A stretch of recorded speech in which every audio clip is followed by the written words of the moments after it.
Today, we are going to discuss some crucial issues that many people are taking it for granted, and they didn't see the need that this issue that is trending, that is happening in our day-by-day society today, that these doers are already on these issues.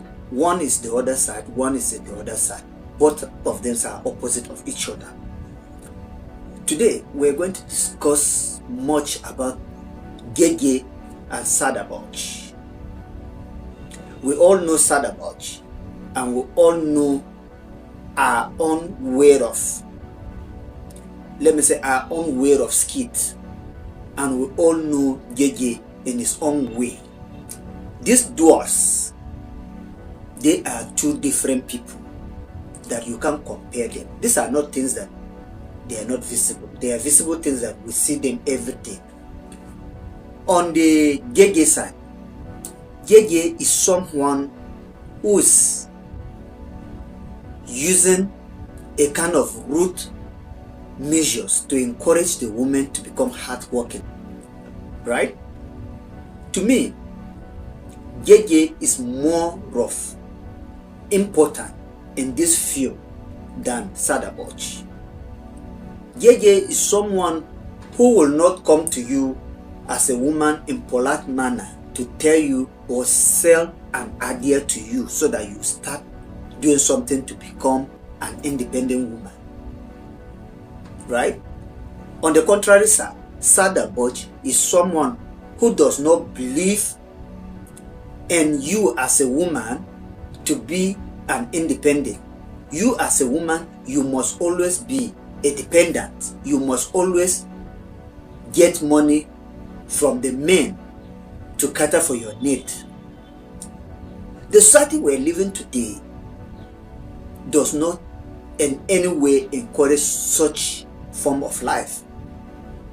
If we're to go on the Saidaboj way of teaching, or what she normally comes to tell our young girls in the street day by day, she's doing nothing but creating this kind of sense of entitlement that a man is always been there to provide for a woman.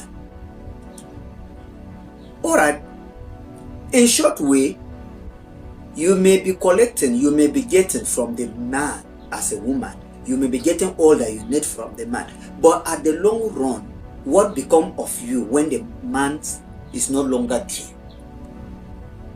What becomes of you when the man is no longer there? That is the question.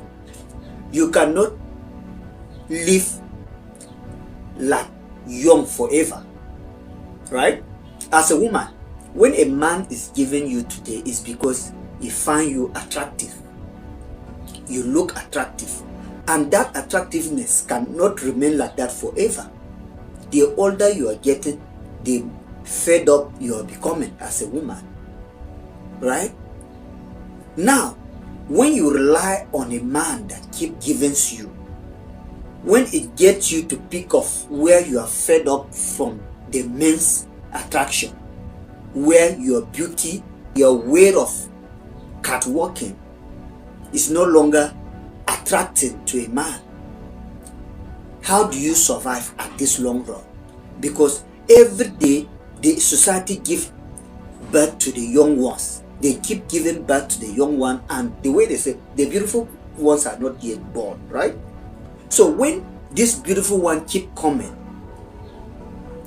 the old one keep getting aging, and you age to a certain level that you walk past the street, no single man will even greet you, let alone approaching you. So at that point, who is going to cater for your needs?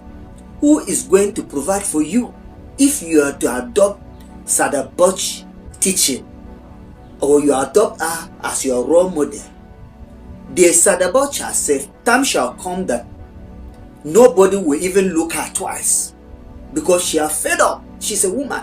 But when you are an independent woman, whether with the man, whether without the man, you are there to survive. You are there to take care of yourself. You are there to do things that as a woman you supposed to do for yourself. You can provide for yourself without depending on any man. These are just the simple differences between the GehGeh and Saidaboj. GehGeh always pound on issue that he wants almost all the women to become an independent woman. Even with the man or without the man, a woman can survive, in as much as she can be able to work, she can be able to do business, she can be able to be innovative, she can put food on her table without any forms of thinking that it must be man that will give to her. Even though GehGeh teaching mostly come in forms of means to the woman, but get the message and leave the messenger. That's his own way of discharging his information to mostly the women. So as a white woman, we have seen so many cases that till date, if you check the statistic of this country, you will get to understand that most vulnerable people in our society today are the women. Because when they were growing up then, they have this, most of them have this notion that it must be a man that will cater for their need. Today is affecting them. Some of them have married without any handwork, without any businesses, but they are in their husband's house today. They cannot bring up anything to the table. And some of them, very unfortunate for them, the man that has been providing is no more. So they have nowhere to hold hands to. It becomes a problem. That is why if you check most statistics in this country, vulnerable women are always the women that have nothing doing. They cannot provide anything because they are already there. They grew up with this notion that it is a man that will provide for them. That has affected them at their long run. Today they are facing it. Some of them cannot even voice it out there, but they are living in a life of regret. As a woman, if you're growing up, you should be able to have something doing. It's not an offense, or it's not forbidden for a woman to be rich. It's not forbidden for a woman to own a property. It's not forbidden for a woman to, if possible, if she can even bring up to the table too. So I don't see where they got this notion that it must be. In fact, when you check this issue, this problem mostly in African country, Nigeria have this highest number of women feeling this kind of entitlement that it must be a man. If you travel to other countries, you'll find out that their women are as hardworking as their men. Why must our Nigerian society today, the women are different? Why are they different from other African women today? Today you come, the man give you. Tomorrow you come, the man give you. When it's come to time that you are no longer attractive, nobody will give you. At the end of the day, you live there regretting the whole of your life that no one is helping you, and the olosho or the osko that you have been doing to put food on your table is no longer selling because you are no longer attractive.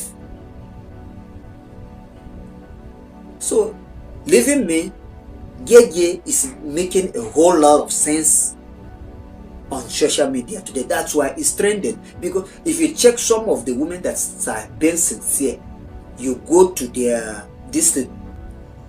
page, you find out that even them are against their gender that are lazy. Their gender that are lazy, they are against them too. I can tell you number of women that are against fellow women that are lazy, that have this belief that it must be a man that will cater for them. So, what are you waiting for as a woman? You find something doing to avoid embarrassment. In fact, if you're a woman that you have something doing already, I don't think you have problem with whatever that GehGeh said. GehGeh message always ponder on all these women that are not ready to work. They are just women about in the society, looking for whom to devote, looking for a man to sponsor their bills, which today's generation is not longer like that. Laziness is not what we will encourage in our society. Laziness is not what we will encourage in our society. As a woman, you have to go out there, strive for yourself and make sure that you achieve and succeed in whatever legit hustling that you're doing. That's just my part. If you are the type that you have taken Saidaboj message as your role model, I think you are doing that at your risks, because you may not feel it now, but you may feel it definitely later in your life. Peace.